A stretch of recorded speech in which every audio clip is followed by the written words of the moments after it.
Il est 7h46. N'assassinons pas la laïcité. Il y a la sœur de Samuel Paty qui a interpellé Pape Ndiaye à la suite de l'annonce du remaniement du Conseil des sages de la laïcité. 72% aujourd'hui des chefs d'établissement constatent chez leurs élèves des tenues dites culturelles et qui peuvent utiliser dans le cadre d'une pratique religieuse. Ça inquiète beaucoup avec ce remaniement autour de ce Conseil des sages de la laïcité. Nous sommes avec Xavier Laurent Salvador. Bonjour.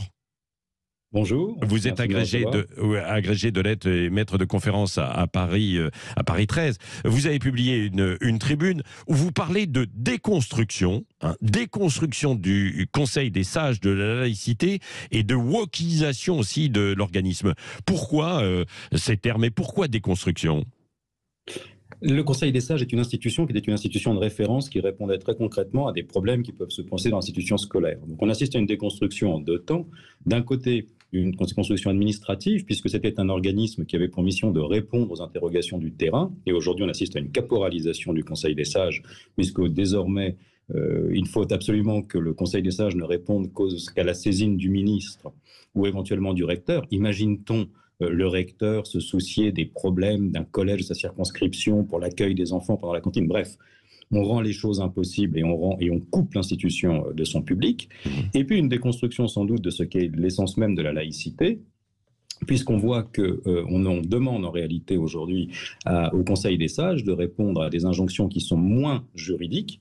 La laïcité est un outil juridique de l'organisation de la séparation du public et du privé, mais un peu plus sociétal, avec des gens qui vont venir poser des problèmes en relation avec une nouvelle définition de la laïcité. Je pense à Alain Policart, qui dans Politis dit par exemple que la laïcité l'intéresse moins dans sa définition française, mais un peu plus dans sa définition anglo-saxonne, d'une coexistence, d'un partage, plus centré sur la discrimination et un peu moins sur la technique juridique de cette exception culturelle française. Donc c'est une déconstruction en deux temps. Oui, et pourtant, Xavier Laurent Salvador, dans le périmètre de ce Conseil des sages, il est étendu, la lutte contre le racisme et toutes les formes de haine et de discrimination. Donc on se dit, tiens, finalement, ça peut aller dans le bon sens, quoi.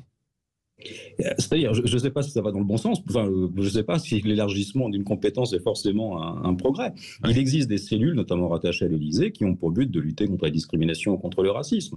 Et de toute façon, le Conseil des sages, dans ses différents vade-mecum, avait déjà largement répondu aux questions, par exemple, de racisme, d'antisémitisme. C'était déjà dans ses compétences. Non, en réalité, ce qui rentre dans les compétences du Conseil des sages, c'est la lutte contre ce qu'on appelle les phobies. C'est-à-dire quelque chose de plus flou, de moins technique, et qui répond certainement moins aux enjeux de définition de la laïcité tels qu'ils se posent aux acteurs du terrain. Donc je ne suis pas certain que la fluidification ou la dilution des frontières soit un progrès ou un mieux. Ouais. Et Xavier Laurent Salvador, quand vous dites, et vous reprenez les termes d'une vision à l'anglo-saxonne de certains, de la laïcité, alors ça veut dire quoi ? Parce que la vision à l'anglo-saxonne, c'est-à-dire qu'on permet beaucoup plus de choses, quoi. Non, ce n'est pas qu'on permet, certainement pas. C'est une question de la coexistence. Moi, je vous poserai cette question différemment en vous disant quelle place accordez-vous, et je parle à vos auditeurs en disant ça, à la question de l'émancipation. C'est-à-dire, l'école conçue dans un système laïque, c'est la possibilité de considérer qu'un enfant est un enfant en devenir et un citoyen en devenir. On ne naît pas musulman, on ne naît pas catholique, et l'école est un espace dans lequel se construit une vérité scientifique qui peut affronter les systèmes de croyance. Je trouve très bien que les enfants reçoivent une éducation religieuse, c'est pas la question de savoir si oui ou non il faut les inscrire dans l'enseignement religieux, c'est pas ça, mais l'école doit être le lieu où on affronte la croyance. La laïcité permet, parce qu'elle sépare la sphère publique du privé, l'émancipation de l'enfant et de ne pas lui assigner un destin identitaire. La définition à l'anglo-saxonne de la laïcité, je ne sais même pas ce que ça veut dire en réalité. Vous savez, je rentre du premier colloque polonais sur la question de la laïcité. Je vous assure que ça mérite d'être posé. La définition à l'anglo-saxonne, c'est celle du destin des communautés qui coexistent comme si l'État n'avait rien à dire sur l'avenir de ses citoyens. Donc c'est certainement pas plus de liberté, non.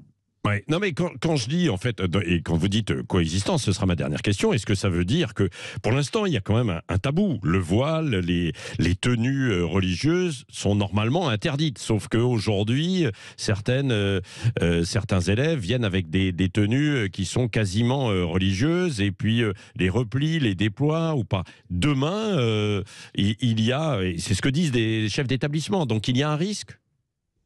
Ah, il y a un risque, oui, mais voilà, la laïcité française permet de répondre sur le terrain à ces questions-là. Posez-vous la question de savoir à quoi reconnaissez-vous un enfant de 6 mois, à quoi reconnaissez-vous un enfant de 6 mois musulman?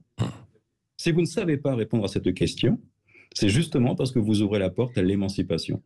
Donc la question du voile, elle est entièrement traitée dans l'école par le système laïque, et tout ce qui affaiblirait la construction de la laïcité à la française conduirait inévitablement à des problèmes plus grands encore que ceux que nous voyons aujourd'hui.